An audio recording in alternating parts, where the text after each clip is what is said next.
STA TV Media Syiar Islam. Bismillahirrahmanirrahim. Alhamdulillah ya hamdan katsira thayyiban mubarakan fih mubarakan alaih kama yuhibbu rabbuna wa yarda. Wa usalli wa usallim ala nabiyyina al-karim Muhammadin wa ala alihi wa ashabihi wa man tabi'ahum bi ihsanin ila yaumiddin. Saudara-saudaraku, kaum muslimin dan kaum muslimat, sahabat pendengar Radio Syiar Aceh 96,1 FM dan juga Radio Al-Kans yang ada di Kota Langsa dan Radio Asuna yang ada di Kota Takengon. Alhamdulillah, sudah sekian lama kita tidak menyapa para sahabat semuanya. Alhamdulillah, hari ini Allah memberikan kesempatan kembali untuk kita menyampaikan kajian dari ruang dengar radio kami Syiar Tauhid Aceh 96,1 FM di Merduati Banda Aceh. Ya tentunya tidak lain adalah untuk saling mengingatkan, saling menasehati hal-hal yang mudah-mudahan bisa bermanfaat dan bekal untuk kita menuju akhirat. Waktu adalah sesuatu yang sangat berharga. Rasulullah SAW menyebutkan dalam hadisnya, nikmatan maghbunu fihi makatsirun minan nas. Ada dua nikmat yang kebanyakan manusia mereka lupa dengan dua nikmat tersebut. Yang pertama adalah kesehatan dan yang kedua adalah waktu lapang. Ya, dan kita terkadang tidak menganggap ini sebuah kenikmatan. Kita nggak menganggap ini sebuah anugerah. Ya, berapa banyak waktu yang kita buang sia-sia. Berapa banyak hal-hal yang kita tidak penting untuk kita lewati dalam kehidupan kita. Dan kita berpikir waktu yang Allah berikan kepada kita ini tidak ditanya oleh Allah. Padahal dalam sebuah hadis Rasulullah SAW menyebutkan tidak akan bergerak kaki seorang hamba sampai ditanyakan kepadanya 4 perkara. Di antara yang ditanya adalah umur. Umur ini kan berbicara waktu. Ya, dan juga di antara yang ditanya adalah masa muda. Masa muda juga kita berbicara waktu. Ya, maka hal yang paling besar yang akan kita dimintai pertanggungjawabkan oleh Allah adalah waktu yang Allah berikan kepada kita di dunia ini. Untuk apa kita gunakan? Untuk apa kita manfaatkan?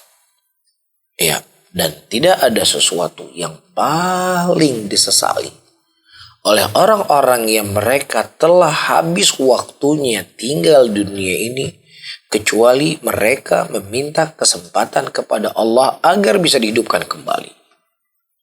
Rabbirji'uni la'ali amalu salihan fima tarak kalla inna kalimatun wa qailuha. Ya Rabbku, kembalilah ke dunia supaya aku bisa beramal soleh dari apa yang telah dulu aku tinggalkan. Apa yang mereka minta? Mereka meminta waktu. Mereka nggak meminta, ya Allah berikan kepada saya mobil saya kembali ke dalam kubur ini. Ya Allah kembalikan kepada saya baju mewah saya ke dalam kubur ini. Ya Allah kembalikan saya ke dunia supaya bisa tidur empuk di tempat tidur saya bisa memakan makanan favorit saya. Enggak.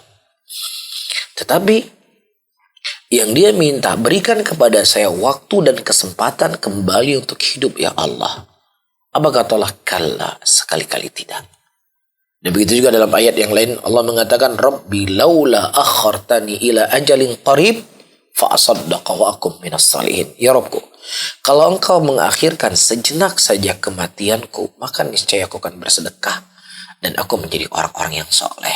Inilah yang disesali oleh orang-orang yang mereka telah habis waktunya di dunia ini. Ya, bukan dia menyesali apa yang kita sebutkan tadi. Nah, kita sebagai orang yang berakal, ya, orang yang memiliki hati, bukan berbicara dengan tembok, bukan berbicara dengan kayu, bukan berbicara dengan batu yang memang dia tidak memiliki hati, tetapi Allah Subhanahu wa taala mengajak berbicara kepada manusia yang manusia itu memiliki akal dan memiliki hati, sehingga dengan akal tersebut dia bisa menilai mana yang baik untuk dirinya dan mana yang tidak bermanfaat untuk dirinya. Oleh karena itu, para hadirin dan hadirat rahimani wa rahimakumullah, sebelum ajal menjemput kita, sebelum kematian menghampiri kita, maka mari kita pergunakan waktu semaksimal mungkin untuk bisa kita berbuat hal-hal yang lebih baik dalam kehidupan dunia dan hal-hal yang buat kehidupan kita, akhirat kita. Dan berapa banyak di antara fasilitas-fasilitas yang ada sekarang ini, semuanya menyerang waktu. Ya, seseorang terkadang dengan game itu bisa puluhan jam dia main game. Ya, dengan media sosial bisa puluhan jam di depan media sosialnya. Subhanallah. Ya, justru dengan perkembangan teknologi dan begitu banyak fasilitas-fasilitas yang ada di hadapan kita, kalau seandainya kita tidak benar-benar bisa mengontrolnya, maka akan hilang waktu-waktu berharga dalam kehidupan kita, ya, kepada hal yang sia-sia, tidak bermanfaat untuk dunia kita dan tidak bermanfaat untuk akhirat kita, dan tidak ada sesuatu yang dibenci oleh Umar bin Khattab lebih dari orang-orang yang mereka menghabiskan waktu mereka yang tidak ada kesibukan dunia dan kesibukan akhiratnya. Adapun seorang muslim, seorang muslimah, apalagi seorang penuntut ilmu, ya, tidak ada sesuatu yang paling berharga dalam hidupannya lebih daripada waktu. Akan disebutkan dari sebagian ulama salaf terdahulu, ketika ada temannya mengajak berbicara, dia akan mengatakan, "Taib, saya berbicara sama kamu, tapi tolong kamu hentikan matahari dulu." Hentikan matahari. Jadi matahari jangan bergerak dulu, dia henti, saya mau berbicara sama kamu. Subhanallah. Kenapa? Karena dia mengukur waktu itu per menit, apa yang harus saya buat dari waktu-waktu saya. Ya, bahkan ada sebagian, disebutkan dari sebagian ulama salaf lainnya, ketika dia diajak berbicara oleh sahabatnya, dan memang dia harus berbicara, mungkin dia tidak menolak, dia harus berbicara. Apa yang dilakukan? Ya, sambil dia mengajak berbicara temannya dan lain sebagainya, diajak bergaul, dia minta maaf, ya sudah, saya selesaikan kerjaan saya. Dia mengumpul kertas-kertas, dia melipat-lipat kertas untuk kelanjutan kajian dia setelahnya, untuk kelanjutan dia menuntut ilmu. Jadi dia tidak mengganggu aktivitas dia untuk mengajak orang tadi berbicara untuk mengerjakan kerjaan-kerjaan yang lainnya. Subhanallah, ya. Jadi bahkan sebagian salaf terdahulu ketika mereka duduk di WC, mereka buang hajat kan nggak lama, 5 menit selesai. Dan supaya buang hajatnya nggak terbuang waktu begitu saja, ada orang yang di luar membacakan hadis untuk dirinya. Supaya ada manfaat waktu yang dia lewati selama dia buang hajat, ada ilmu yang dia dapat. Subhanallah, ya. Tapi kita hari ini justru haluluhu trip tawat deh orangnya. Jadi kita nggak tahu apa mau kita buat dari waktu yang ada di hadapan kita, wala dunia kita wala akhirat kita. Ini menunjukkan kita belum menjadi orang yang modern sebenarnya. Karena orang yang modern adalah orang yang mereka akan mengukur waktu yang mereka lewati. Oleh karena itu Ali bin Abi Thalib radhiyallahu taala anhu mengatakan, ya, al-waqt al-kasif. Waktu itu bagaikan pedang. Kalau kamu tidak memotong dia, dia akan memotongmu. Kalau kamu nggak bisa mengontrol dia, dia akan mengontrolmu, sehingga engkau akan terlalaikan dengan hal-hal yang baik untuk dunia dan akhirat. Nah, Allah alam. Para pendengar, kami juga mengundang para pendengar di mana saja berada untuk berpartisipasi. Mungkin ada yang bertanya, silakan kirimkan via WhatsApp atau SMS ke 0852 1414 2314. Ustaz, mungkin saya juga bertanya ini, ya, karena kita semua tidak terlepas dari waktu. Waktu berlalu begitu cepat, Ustaz. Tentunya harus ada prioritas amalan yang harus kita lakukan, Ustaz. Mungkin amalan-amalan kan harus cerdas juga kita, Ustaz, ya. Amalan apa harus diprioritaskan sehingga waktu yang kita lalui tidak sia-sia, Ustaz. Insyaallah para hadirin dan hadirat rahimani rahimakumullah, seperti yang disampaikan, ya, ada di antara kita hari ini umurnya sudah 40 tahun. Ada di antara kita mungkin umurnya sudah 50 tahun. Ada di antara kita umurnya masih 60 tahun, atau ada di antara umur 20 tahun. Sekian umur yang sudah kita lewati dalam kehidupan kita, terasa enggak? Ya, kita enggak berasa hari ini kita sudah berumur 40 tahun. Saya masih ingat sekali, ya, masih ingat sekali, seakan-akan baru kemarin. Ayah saya mengantarkan saya dulu sekolah di SD 21 di Jalan Pocong Barit. Kemudian qadarullah tidak diterima, pindah ke belakangnya ke SD 27. Ya, kayaknya baru kemarin sore orang tua ngantarin kita ke sekolah. Tapi hari ini, subhanallah, ya, umur kita sudah sekian kita lewati dalam kehidupan kita. Tidak terasa. Terlebih Rasulullah SAW menyebutkan dalam hadisnya, tanda-tanda kiamat yaitu dekatnya zaman, dekatnya waktu. Ya, kemarin baru sholat Jumat, tiba-tiba udah Jumat lagi. Kemarin baru puasa, tiba-tiba puasa lagi. Maka ada prioritas yang harus kita lakukan dalam kehidupan kita. Ya, ketika bertambahnya umur, tahun berganti, bulan berganti, minggu berganti, hari berganti, umur kita dari sisi hitungan bertambah, tetapi dari sisi yang tercatat di sisi Allah, umur kita semakin berkurang. Nah, ketika umur kita semakin berkurang, apa yang harus kita persiapkan? Orang mau ujian ini, bisa seminggu lagi dia mau ujian. Ketika dia mau ujian, apa sih yang dia persiapkan? Dia harus mempersiapkan bekal untuk dia ujian. Nah, begitu juga sekarang, kita semakin berkurang hidup di dunia ini, baki semakin bertambah. Atau semakin dekat kita dengan kubur kita, dan semakin dekat kita dengan ujian yang akan ditanya oleh malaikat, man rabbuk wa man nabiyuk wa ma dinuk. Siapa Tuhanmu, siapa apa agamamu, dan siapa nabimu. Ya, ini akan ditanyakan oleh malaikat, dan ini ujian buat kita, dan Allah telah mengkhabarkan kepada kita melalui lisan Rasulnya apa kisi-kisi soal atau apa soal yang akan ditanya. Soalnya sudah ada. Jadi soalnya nggak gelap, soalnya terang ini soalnya. Cuman permasalahannya bukan hanya sekedar Tuhan saya adalah Allah, Nabi saya adalah Muhammad, agama saya adalah Islam, tidak. Ketika seseorang tidak mengenal Allah dengan pengenalan yang benar, dia tidak mengenal Rasul dengan pengenalan yang benar, dia tidak mengenal Islam dengan pengenalan yang benar, dan dia tidak mempraktekkan dalam kehidupannya, maka dia tidak akan mampu menjawab ujian tersebut. Maka caranya para hadirin dan hadirat rahimani rahimakumullah, semangatlah bekal kita untuk pertanyaan pertama dalam kubur kita. Kalau kubur kita baik, maka selanjutnya kita akan menjadi baik. Kalau seandainya kubur kita adalah hal yang jelek, maka awal kejelekan yang akan kita lewati dalam kehidupan kita. Maka bekal yang harus kita persiapkan, galilah untuk lebih mengenal Allah. Galilah untuk lebih mengenal Islam. Galilah untuk lebih mengenal siapa itu Nabi Muhammad SAW dengan cara kita belajar, menuntut ilmu, dan kemudian kita berusaha untuk mengamalkan dalam kehidupan kita, yang mudah-mudahan itu akan menjadi sebab kebahagiaan dalam kubur kita. Wallahu a'lam.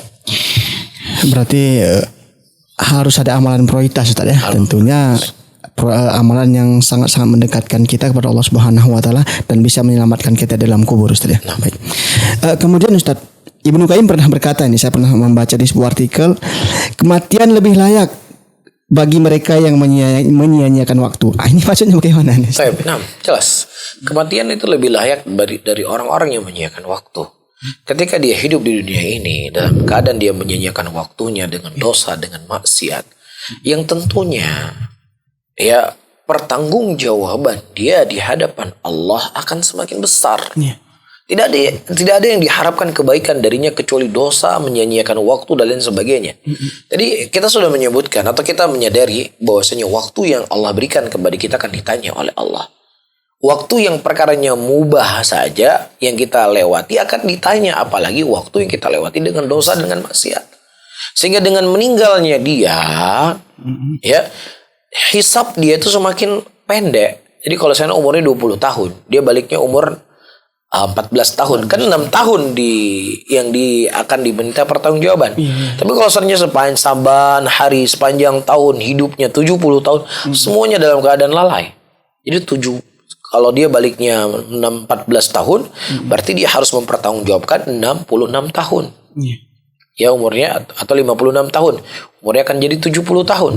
Ya jadi kalau memang seandainya seseorang menyiakan waktunya di dunia, ya ngapain kita hidup di dunia? Sementara Allah menciptakan kita di dunia ini, wa ma khalaqtul jinna wal insa illa liya'budun. Tidaklah aku menciptakan jin dan manusia kecuali untuk beribadah kepadaku. Nah. Sehingga kematian lebih layak baginya daripada menambah maksiat. Ya. Kemudian Ustaz, saya pernah juga mendengar ceramah di radio kita, tapi mungkin faedah lebih banyak bisa ditambahkan oleh Ustaz, bahwa ada rahasia umur ketika 40 tahun, Ustaz. Jika di umur 40 tahun belum ada niat-niat untuk bertaubat, memperbaiki diri, maka akan sulit baginya untuk bertaubat, Ustaz. Walaupun memang hidayah itu kan di tangan Allah, Ustaz. Mungkin bisa dijelaskan, Ustaz. Para hadirin dan hadirat rahimani wa rahimakumullah, saya tidak mengetahui, bukan tidak ada ya. Bahasa saya tidak mengetahui ada dalil secara khusus yang menyebutkan umur 40 tahun. Saya tidak mengetahui. Bukan berarti tidak ada. Bisa saja di sana informasi ada, tetapi karena keterbatasan ilmu kita, kurangnya bacaan kita, terkadang terluput ilmu kita dari kita itu sendiri. Namun, ya, kalau kita melihat dari sisi umur Nabi kita Muhammad SAW 40 tahun, disitulah beliau diangkat sebagai Rasul. Kenapa? Karena umur 40 tahun itu adalah umur yang seseorang memiliki daripada akal yang cerdas. Kematangan, cara berpikir dan lain sebagainya. Iya. Nah, kalau seandainya seseorang sudah umur 40 tahun, yang di situ adalah umur matangnya seseorang, untuk menata dirinya, dia belum juga menata dirinya. Berarti kapan mau ditunggu lagi? Padahal ini waktu-waktu umur yang paling matang. Ini satu hal. Hal yang kedua, dalam sebuah hadis Rasulullah SAW mengatakan, turadul fitani anil qulub, akan didatangi fitnah ke dalam hati seorang manusia bagaikan anyaman tikar, sedikit demi sedikit. Nah, ketika dia menyerap dari fitnah tadi, maka akan dititik satu noda hitam dalam kolbunya. Nah, ketika dia menyerap yang kedua, akan dititik dua noda hitam. Yang sampai akhirnya seluruh kolbunya itu dinodai dengan noda hitam, maka gelaplah kolbunya. Ketika gelap kolbunya, la ya'rifu ma'rufan wa la yunkiru munkara. Dia tidak mengetahui mana yang ma'ruf, dan juga dia tidak menyadari mana perkara yang mungkar. Kan seperti itu. Nah, ketika hatinya semakin gelap, semakin tebal kemaksiatan tersebut, ya ibaratnya kita pakai baju. Kalau baju kita mungkin kena kena coklat atau kena sesuatu, kan mudah kita bersihkan. Tapi kalau seandainya bajunya sudah bercak dengan getah, kan nggak cukup sama deterjen. Ya bisa saja bajunya dicuci menggunakan alat tertentu, baju sampai koyak. Ya begitulah kolbu dan hati manusia ketika terus dia berbuat maksiat, semakin gelap, cahaya itu semakin sulit dia masukkan. Ketika dia dia sedang mengorek diri, mengorek kubur untuk dirinya sendiri. Semakin dalam, semakin dia berbuat maksiat, semakin dalam korek tersebut. Nah, ketika dia sudah berada di titik yang terendah, fisiknya sudah mulai lemah. Kolbunya sudah mulai lemah, disitulah dia akan putus asa. Alah bahkan dalam neraka, sang orang yang dalam neraka. Kenapa dalam neraka? Kan untuk orang hayi dalam neraka. Saya bisa bertemu dengan idola saya dalam neraka. Kenapa? Seperti kata Rasulullah, tidak mengetahui lagi apa yang dia ucapkan, tidak mengingkari lagi kemungkaran yang begitu besar. Ya, nah umur-umur seperti inilah yang seharusnya seseorang mulai menata diri dan bertobat kepada Allah. Tapi justru umur-umur seperti itu tidak terlihat darinya. Nah, kita khawatir para hadirin dan hadirat rahimani wa rahimakumullah, yang terus menggelapkan hatinya, terus maka akan sulit masuk. Cahaya itu akan semakin sulit. Nah, wallahu alam bisa jadi kalau seandainya kata Rasulullah umur umatku antara 60 sampai 70 tahun, ya ibaratnya kalau dia melakukan perjalanan, ini sudah di waktu asar. Ya, umur seseorang dari ibadah subuh misalnya, dari ibadah subuh ke waktu duha, ke waktu zawal, waktu zuhur. Nah, orang sudah umur 40 tahun kan sudah di waktu asar. Nah, tiba waktu asar dia belum ngapa-ngapain ini. Sementara dia akan berjalan sebentar lagi. Belum ada persiapan. Kira-kira akan sukses dia. Dia akan melakukan perjalanan yang panjang. Dia harus packing barang. Dia harus ngumpulin baju. Dia harus lain sebagainya. Ini berangkat pesawatnya jam 7 malam nanti. Jam 4 sore belum ngapa-ngapain. Nah, kira-kira bisa nggak dia akan jalankan perjalanan nanti? Bisa tinggal paspor, tinggal ini, tinggal itu. Dan banyak hal yang akan dia tinggalkan. Ya mungkin demikian mungkin maksud. Ada apa di balik umur 40 tahun? Dari sebatas yang saya ketahui.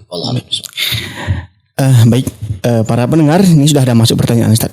Mungkin sembari kita menyelingi materi kita, mungkin pertanyaan juga sekalian kita jawab, Ustaz ya.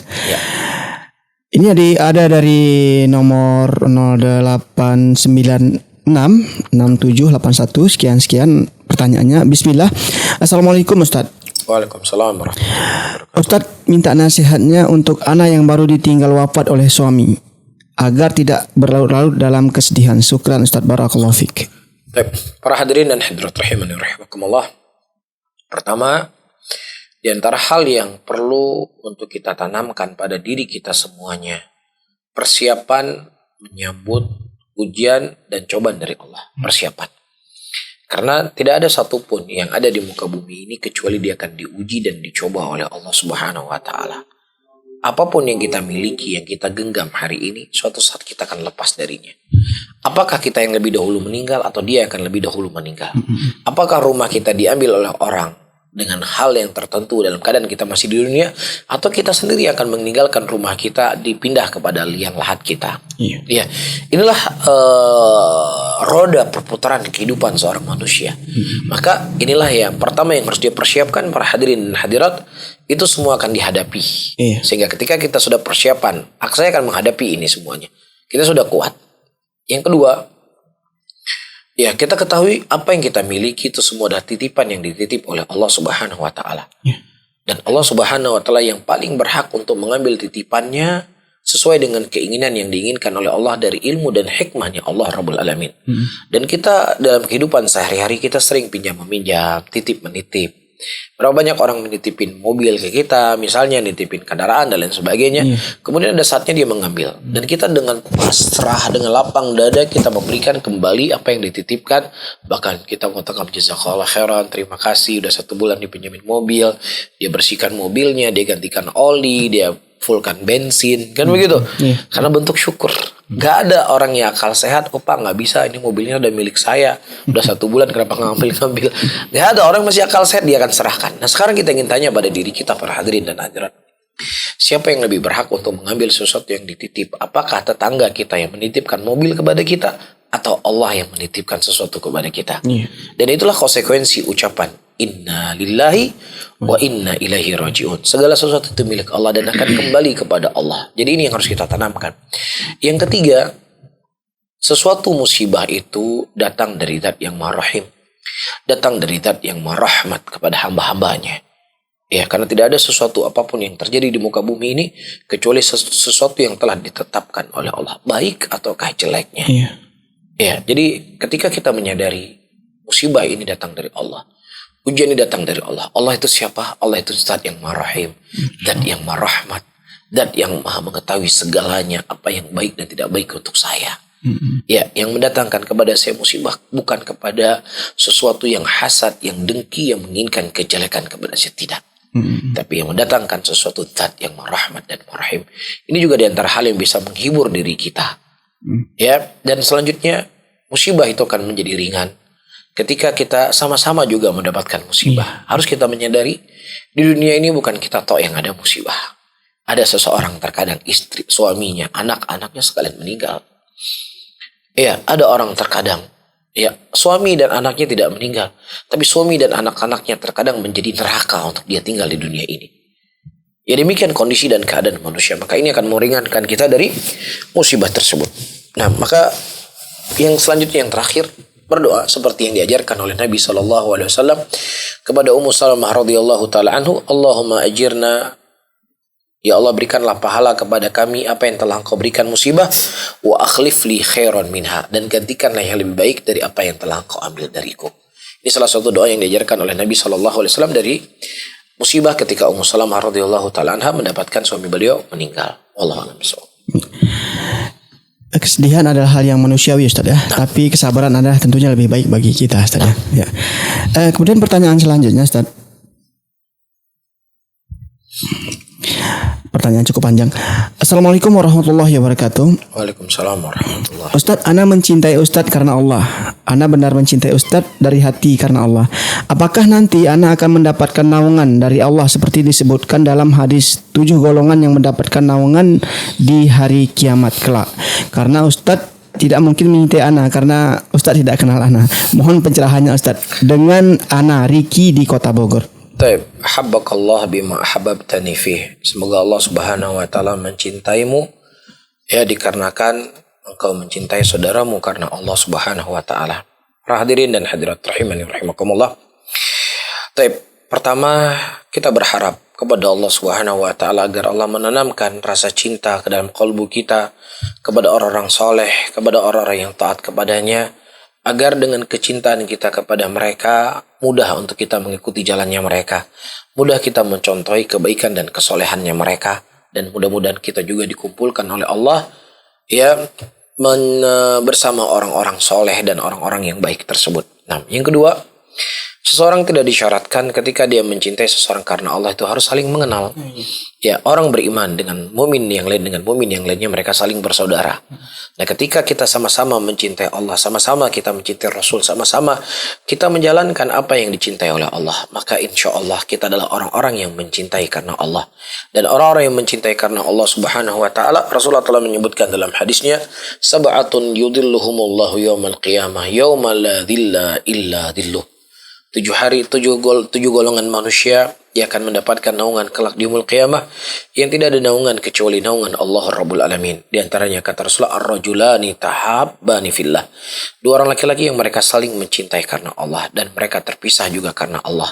Ya mereka saling mencintai karena ketaatan kepada Allah. Mereka saling mencintai karena ini hal yang dicintai oleh Allah.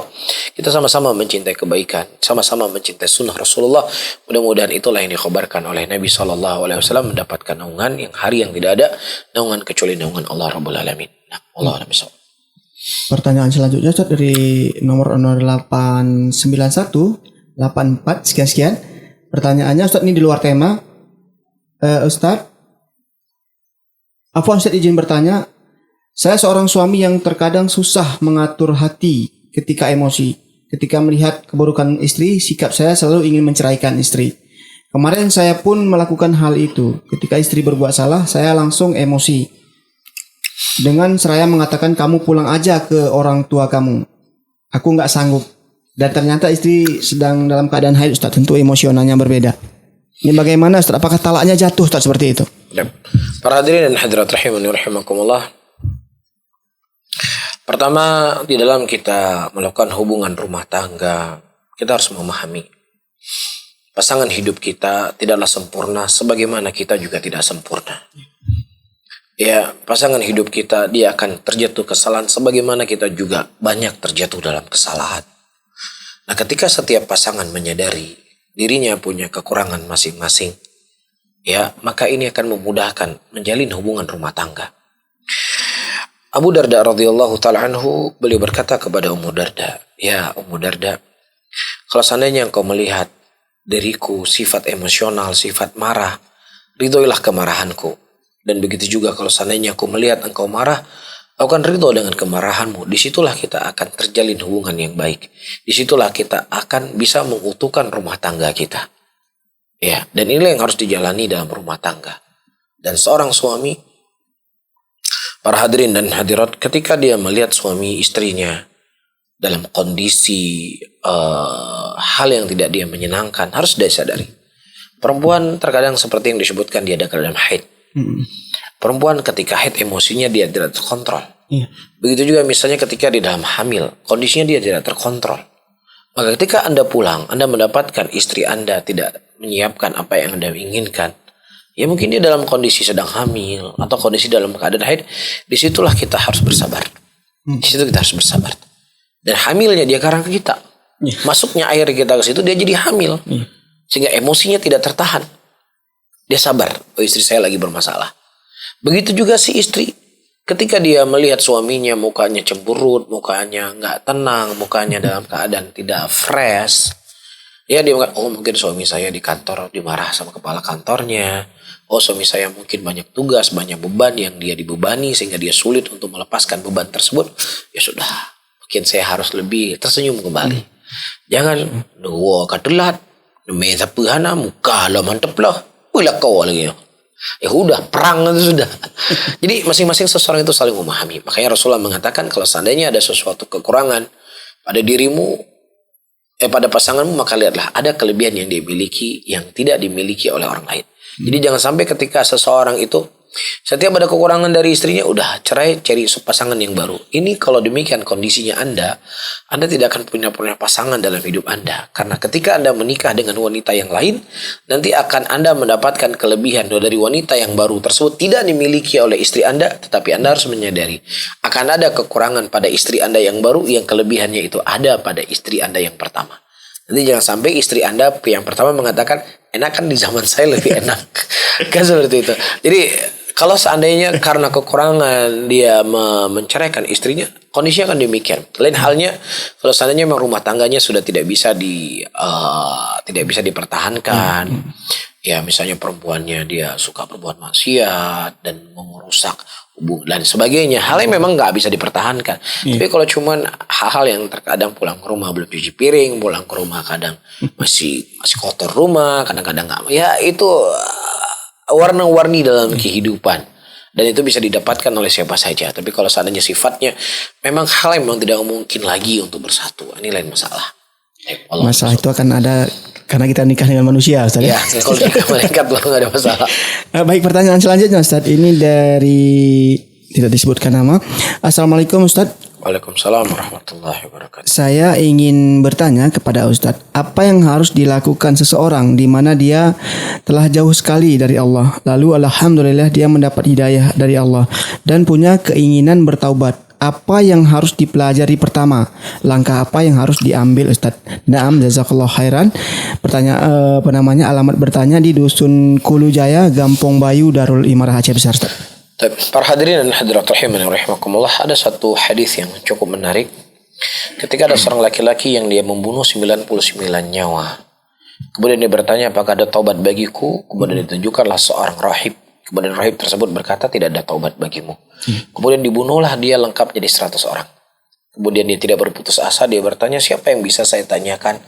Apakah ada hal yang bisa saya lakukan untuk bertobat? Kemudian ditunjukkanlah seorang alim.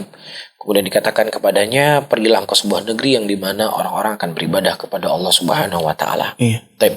Kemudian singkat cerita laki-laki ini meninggal. Faedah yang bisa kita petik para hadirin dan hadirat rahimani wa rahimakumullah. Ada kala seseorang dia ingin bertaubat. Ada kala seseorang ingin melepaskan dari segala jerat-jerat maksiat. Tapi terkadang lingkungan yang tidak membuat dia mendukung. Ya, teman-teman di sekitarnya dan yang lain sebagainya membuat hal-hal yang dia tergiring di dalam dosa itu lagi. Sudah sekian kali dia bertobat, sudah sekian kali dia ingin memperbaiki dirinya, tapi selalu terjatuh pada lubang yang sama. Maka di antara hal yang harus dia mulai, dia harus mencari lingkungan yang lain. Dia mencari lingkungan tersebut tidak mengarahkan dia untuk berbuat dosa dan tidak mengarahkan untuk dia berbuat maksiat. Ya, dia harus cari pergaulan dan teman yang baru agar mudah untuk dia bertobat. Ya, itu yang pertama. Yang kedua, ya sudah dia mempelajari perkara-perkara pokok dalam agamanya, bagaimana cara menata hati, dia mempelajari bagaimana efek dan besarnya maksiat yang memberikan pengaruh dalam kehidupan seseorang. Itu yang dia pelajari. Selain dia mengenal Allah lebih dekat, karena dengan dia mengenal Allah akan tertanam benteng pada kolbunya untuk selalu menjauhi apa yang dilarang oleh Allah dan berusaha untuk mendekat apa yang diperintahkan oleh Allah. Wallahu a'lam. Pertanyaan selanjutnya, Ustaz. Assalamualaikum Ustaz. Waalaikumsalam warahmatullahi wabarakatuh. Mohon nasihatnya Ustaz. Ana sudah menikah tapi Ana masih mudah terfitnah dengan fitnah wanita di sosmed. Mohon nasihatnya Ustaz dan doa Ustaz agar Ana bisa berlindung dari fitnah ini. Jazakallah khairan Ustaz. Dari seseorang Ustaz. Para hadirin dan hadirat rahimani wa rahimakumullah. Kita berdoa dan memohon kepada Allah agar Allah Subhanahu wa taala menyelamatkan saya dan kita semuanya dan terus kepada saudara yang bertanya daripada segala fitnah. Ini yang pertama. Yang kedua, orang yang cerdas adalah orang yang tahu di mana titik lemahnya dan kemudian dia menjauhi titik lemahnya tersebut. Itu orang yang cerdas. Bukan orang yang cerdas dia hanya mengetahui halal dan haram. Apalagi di zaman sekarang terkadang halal dan haram dari sebagian hal yang nggak semuanya bisa kita tinggal searching di internet, kita akan dapat oh ternyata haram, oh ternyata halal. Walaupun itu bukan metode sepenuhnya dalam menuntut ilmu, tetapi ini adalah salah satu cara untuk mudah untuk kita mengetahui, tapi bukan cara seluruhnya untuk menuntut ilmu. Tetapi orang yang cerdas ketika dia tahu di sini titik lemahnya, maka dia akan menjauh dan menghindar dari titik lemah tersebut. Ketika dia menyadari bahwasanya dengan saya bermedia sosial, ya, saya punya akun di Facebook, saya punya akun di Instagram, dan lain sebagainya akan menggiring saya untuk terjatuh dalam dosa dan kesalahan, dan juga akan membuat renggangnya rumah tangga. Maka orang cerdas apa yang harus dilakukan? Menghindar dari situ Ustaz. Menghindar dari perkara tersebut, dia tutup media sosialnya. Ya, apakah dengan Anda tutup media sosial Anda nggak jadi makan sehari 3 kali? Apakah dengan Anda menutup media sosial kemudian Anda nggak ngerti kehidupan dunia ini, nggak ngerti ini uang 100.000 apa ini? Ya enggak. Anda bisa menjalani hidup ini dengan normal. Kita sudah melewati hidup tanpa media sosial. Alhamdulillah hidup normal. Lebih indah lagi Ustaz. Lebih indah. Ya, kita pernah hidup di masa yang mana telepon itu harus telepon rumah, nggak ada di tangannya. Tapi mudah ketemu sama orang, mudah buat janjian.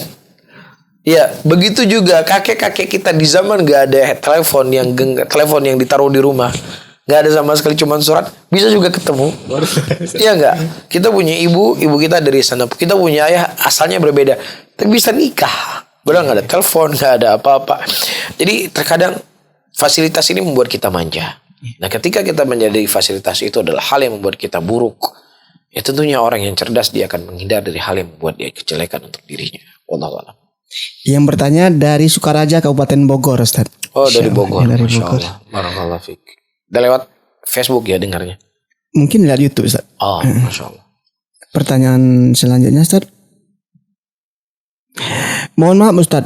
Ana nggak tahu cara membagi waktu murajaah, dan saya juga lalai dengan HP. Ini waktu murajaah lalai dengan HP ini, Ustaz.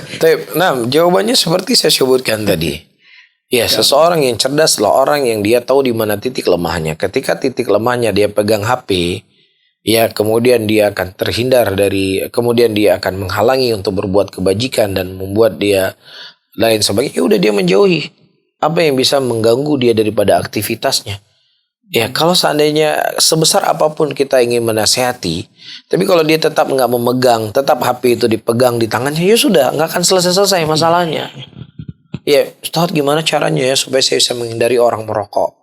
Ya, bagaimana saya bisa lepas dari rokok? Saya sudah coba berkali-kali. Udah, caranya jangan duduk sama orang merokok. Ya, kalau dia duduk sama orang merokok, ya sama aja.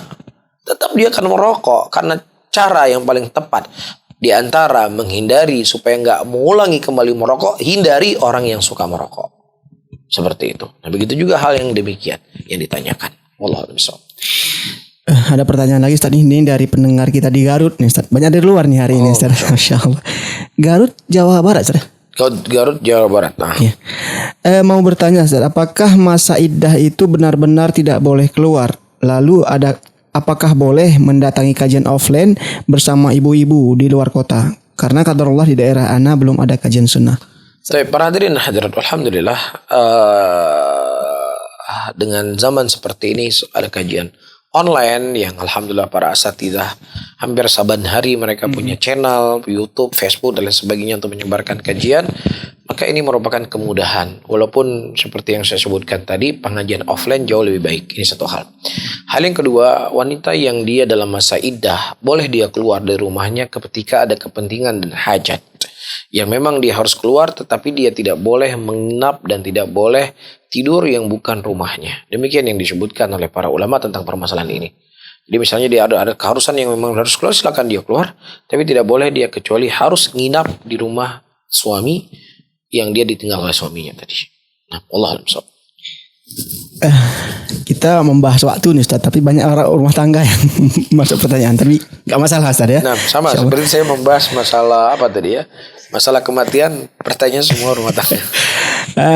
Ustaz, bagaimana agar ana mencintai istri ana? Karena jujur ana sekarang ini kurang mencintai istri, Ustaz. Ini trik-trik mencintai istri. Tapi saya nggak tahu apa yang menjadi sebab seseorang itu tidak mencintai istrinya lagi. Apa menjadi sebab? Nah, ketika dia ada sebab-sebabnya, ya itulah sebab-sebabnya. Mungkin dia terlalu sering melihat wanita-wanita di media sosial yang menempatkan kecantikannya, kelangsingannya, sementara dia lihat istrinya kondisinya demikian dan kondisinya demikian. Nah, kalau seandainya ini merupakan sebab, Anda menjauhi sebab-sebab tadi. Anda menjauhi sebab-sebab tadi. Dan Anda harus menyadari istri Anda yang Anda nikahi sekarang ini kadang badannya menjadi gemuk. Kenapa? Karena dia punya melahirkan anak Anda. Iya, dia melahirkan anak Anda. Iya, begitu juga mungkin dia mukanya sudah cemu-cemu, anaknya pun menikah. Ya, dia mengurusi anak-anak Anda. Iya. Nah, kalau seandainya Anda ingin istri Anda juga tetap cantik, tetap langsing, seperti yang Anda awal baru nikah, ya sudah, Anda sediakan dia pembantu, ya, yang mengurusi anak, yang mengurusi dapur dan lain sebagainya. Kemudian Anda belikan dia pakaian, Anda belikan dia make up dan lain sebagainya.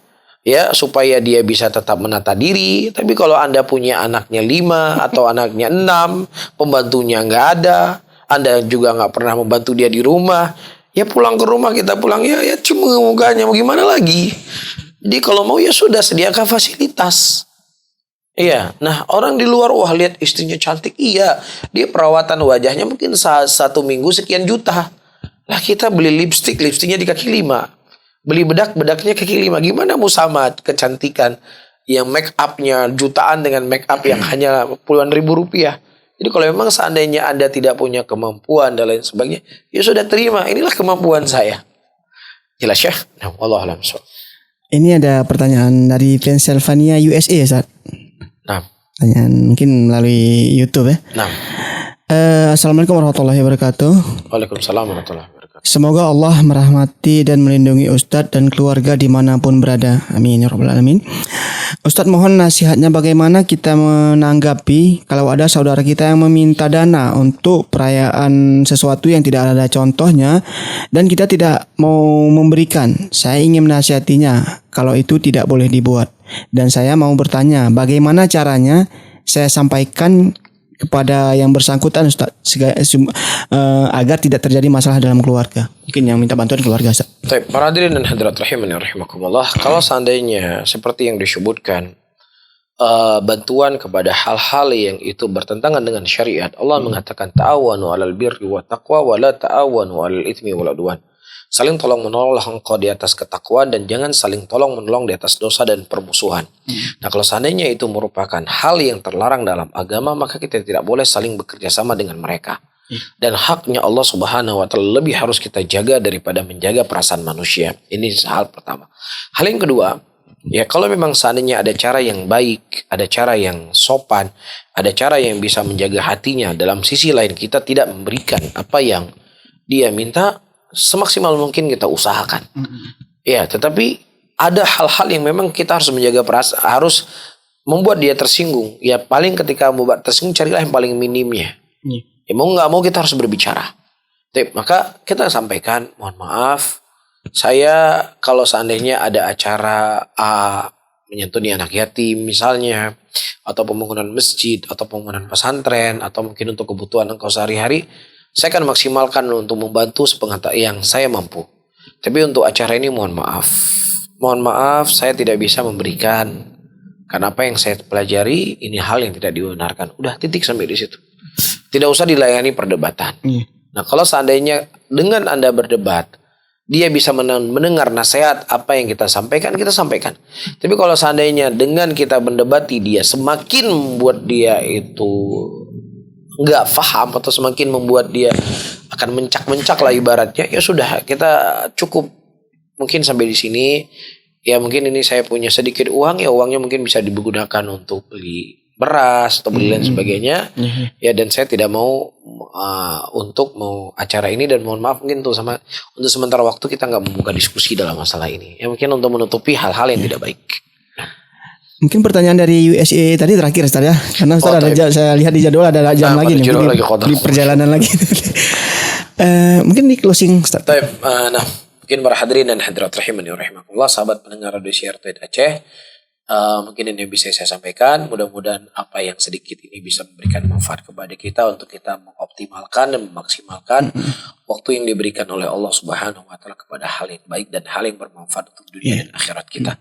Rasulullah mengatakan ihris ala ma yanfa'uk. Bersemangatlah engkau apa yang bisa memberikan manfaat untukmu dunia dan akhiratmu. Wallahu taala alam bisawab. Barakallahu fikum wa jazakumullahu khairan, dan juga kepada akhuna Safar jazakallahu khairan dan menemani saya di pagi menjelang siang hari ini.